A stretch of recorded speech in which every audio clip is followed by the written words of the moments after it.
Ayubowan, I am Nayana Karunaratne. In this episode of Voice, we are talking about young people, and we have a nice group of young girls and guys here talking about post-COVID mental situation of school children. And we will also discuss about relationships and how best we could use social media for their benefit.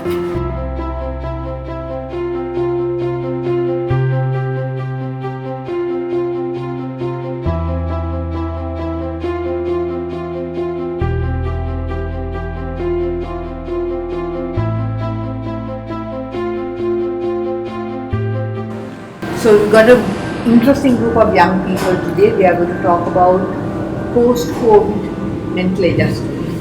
And can we start with asking you what are your fears and what are you doing about it? So maybe one of you can say this is Matanitra. Because of COVID, we didn't have school, so we only had for a part of time we didn't have even online classes. Our examinations, we didn't know whether they were cancelled or whether they were still on. So we couldn't properly prepare for the exams. So that was a fear. One, two. Is it that important exam? Is it really important? I think all students now in general, it's just that our whole university applications, any job opportunities all rely on the results of our exam. What about any other ideas? So is it the delay you are scared of, or is it just that things are not going the way you want? We didn't know if we would have exams or not, so we didn't know whether to study or not. So that uncertainty was. So you didn't have exams. What is going to happen for 2 years? I mean, for us to get into universities and establish ourselves as students or elite students, if we don't have examinations, we can't really prove ourselves. It's the only way we can kind of establish ourselves like that. Didn't anybody think of something new in these COVID days? They introduced a new predicted grade system where we basically based our results off assessments and stuff. So I think when that came in, the uncertainty was the biggest problem because we didn't know. We were basically basing our university life off of something that we didn't even sit for. So we were getting grades of exams that we didn't do. So the key aspect to this was obviously uncertainty. If you were to be evaluated on your studies by your school, by your teachers, maybe the high authorities like foreign universities or local universities, whatever that you plan to go, if you were to be assessed without written exams, do you think it's a good idea? Would you be still unsure? I feel like some people may not perform as well on written exams as others do. However, it's the only thing we're trained. That's the only thing we're taught to do, and no one really wants to mess up an entire education system that has worked and is still continuing to work. So I think that the only option we have right now is to do the written exams. So what's the solution if this is going to continue for another 6 months to 1 year? So a lot. Unfortunately, we would need a complete restructuring of the entire educational system.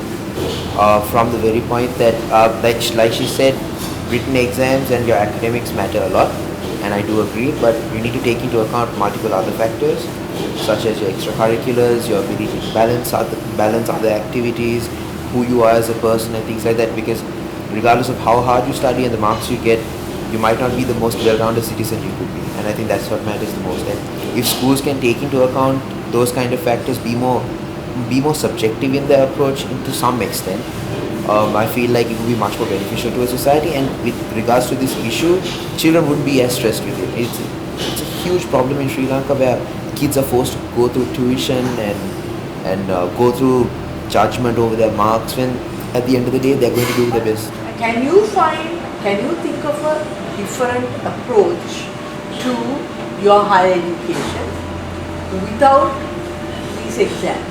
Just hypothetically, if you think for the next 3 years no exams, especially you guys, of course you are not the authorities, I know that. What could be the solution? Important and something that we lack in I think our education system the most is just more practical working. I think that we look at a lot of theory. So are you saying projects? Projects? More projects. I think just more actually practicing what we're learning, and I don't think we do that enough. do more projects and evaluate children on that. So maybe balance the ratios out. Things are getting better, but I don't know. Future is still uncertain, especially travel, higher education still uncertain. It's getting better. Now you fear the exams are not going to happen. So I really want you all to give a solution on how can we get out of this situation. I think the online classes should be a bit more interactive with the students, like instead of just showing presentations and stuff like that, incorporate videos online and talking to the students is more important. More important. Anything else? What's been happening is our cameras are off, our mute buttons, we have to put our mute buttons on and the teacher explains the lesson. But it's very easy to just sort of drone out or feel sleepy or get really distracted while you're at home. Interaction has Yeah, it exactly. happens even in a normal class. Yeah, you have to just improve the already. It's a great start. I think the teachers help them understand how different applications work, like Zoom and Microsoft Teams, and how we can start the lessons off without it being taking too much time for the teachers to figure out, oh, where's this, where's that. Or even How serious is this fear that you all have regarding exams? Is it really very serious? Are you really worried that if the exams don't happen on time, that your future is jeopardized? How can this be advantageous to us? This upsetting of the program. It's the perfect time to change everything up. We haven't had a reason to kind of find fault in the system and say, okay, now we need to make a change. I think now that we have no other option but to change, society will kind of understand that it's something that's necessary and it will happen slowly. It should happen. I fully agree with you. Now, how much can the parents support on this? Wow, I think that 50%, I may be wrong, 50% of the fear you have is coming down from them. Because your mothers and fathers was going to have the exam, everything is got upset, now that this is getting delayed, the universities are getting delayed. So how much can the parents help? especially during quarantine, I got to spend a lot more time with my parents than I had I think ever before. What they I think explained to me and spoke to me about was that it's not really about what they want, it's about what they have. I think what they think can help us. I mean, at the end of the day, our exam results do predict our future. They are the ones that get us into our university courses. They are the ones that kind of set out our lives. And I think that's the only reason why, I think, not the only reason, but I think for the main reason is that they just want to make sure that we're successful. Because at this moment in time, this sort of education that we're receiving is our only way to get about in the world. So I think that's I think the main reason why they put so much pressure. I don't think they're doing it correctly. Where people feel so pressured that they have to resort to various other things. But I do think that it's not necessarily always like a parent just wanting it for themselves or living through their child. During this COVID pandemic, we actually had more time to spend with our parents. So it's like a self-realization that the parents also get on us and we also get on us. We know our talents, they get to know what we are capable of, and during that period they are more sure what we have to do in future. They help us. It's like our talent is Getting a discovery, no? It's a discovery. I think that both the parents and the children have time to know each other. Spend time. They are more sure of they have a confidence in us that we are doing the right thing, we are choosing the right path, because they literally now they know what we are doing. So how worried are they with the situation? I think it differs from a parent to parent. But What about you, Shivan? What is your opinion? Just to add on, we need everyone else to be pooling in their support and doing it together. And so parents need to take that first step of taking it to schools, making the approaches much more effective, and from that point it will become much easier. Because students are doing as much as they possibly can. We are voicing out our concerns, but it can only go so far to the point where we tell the adults. It's up to the adults to be making those decisions for us. So how much change has come from the schools and the teachers? Is there a change? Are they looking at a different picture? The schools are equally worried because their programs have got jeopardized completely, and they have tried very hard in the last few months to get things organized. So do you think there is a change in them, and do you think they will look at something? I think it has been the same since starting of COVID-19, and still And I think this has brought more uncertainty into their life. So I think they are running the race of finishing the curriculum faster now. Because I mean, last April we had the Easter bombings, and this year, most of this year was the pandemic. Yeah. So right now, how the school system works is a race to finishing the syllabus. Right. Now they're just running the race faster, hoping that nothing else comes in the way. And that's how the system is. So the schools look good, but the students who are pushed through this race involuntarily end up having to deal with the repercussions. So it might be a bit unfair also, no? After being at home for 3-4 months, and because some of you children may be privileged with certain gadgets and opportunities, and there are lots of others who are not privileged with the parents don't have laptops or smartphones or anything like that, and some other schools don't even have facilities to do this, so they will be left out.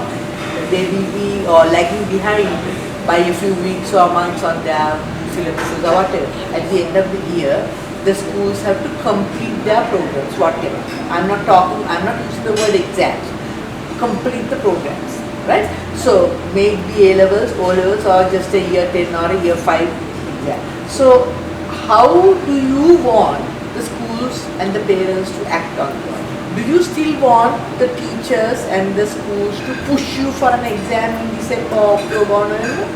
Or do you want this system to be adapted as much as possible and assess people on their assessments, the work, the skills, all that? Now we're running a 1 year's race in 6 months, and that the finish line is not going to get closer. Is it lesser to run? I think that's what the society expects from us. Set aside being the best, everybody needs to get to the finish line. So if you don't get there first, Getting to the finish line is different to getting to the finish line first. right now we need to get to the finish line in order to maybe go to a university. So getting to the finish line will also be a struggle because we have 6 months to cover a year's worth of work. See, you all are still so programmed. Whatever the questions I ask, come back to the question, the fear of the exams and the times of the exam, because whatever the discussion, you all are saying such valuable things, but you finally end up in that huge race, and now your biggest fear is that the time has got shorter to complete the race. So it's very, very highly programmed. So it's a difficult situation. I suppose the world runs like that, but my final question in this program for you is, without exams, can you succeed or not? In the near future, where children and their success has no correlation to academic achievement, I feel that children who are unable to score in school would be seen as success stories even if their marks aren't as high as other people's, because they are capable of doing other things. In a world where exams aren't the most important thing to get into university, exams aren't the most important thing to explain your success when you're getting a job, to kind of prove yourself as a person, where exams don't really mean as much as who you are as a person and what you can bring to the world. I think that's a very high possibility of it happening, and I think that's a much better world. We prefer to live in. And that's what should happen also, that everyone is recognized for their skill and then guided into that path, because there are so many universities, so many higher education systems to enhance your capability, natural capability, skill. Whatever the skill, whatever the capability, hard work and the discipline is a must in every field. Right? So, but not geared because I think that way children blossom out as well. So that is what we really want for people, where everybody is not geared only to exam, because people are studying to get the exam, and that is how teachers and parents and relations and friends judge you also. They judge you on the exams, have you passed or not, and if you have passed, what level have you passed at? So that I think is a huge strain. Hypothetically speaking, if you were, see, your A-levels is generally about 1.5 to 2 years, right? So if you were to do evaluations monthly evaluations, and collect it as a report or send it to the university or something, based on that getting selection, do you think that's a good idea? Ladies college and I think a few other schools offer that actually. Some of the international, like some, I think a lot of international syllabuses offer that now. It's just that a lot of schools just choose not to do it because they think that the exam system is the only way.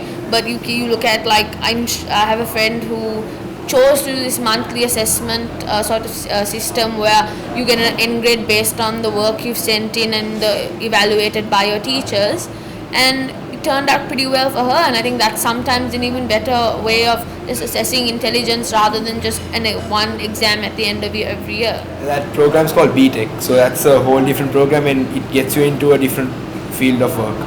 It's mostly for like hospitality and stuff. See, the thing is, personally exams, or I wouldn't say written exams per se, but some kind of an evaluation is necessary for everyone.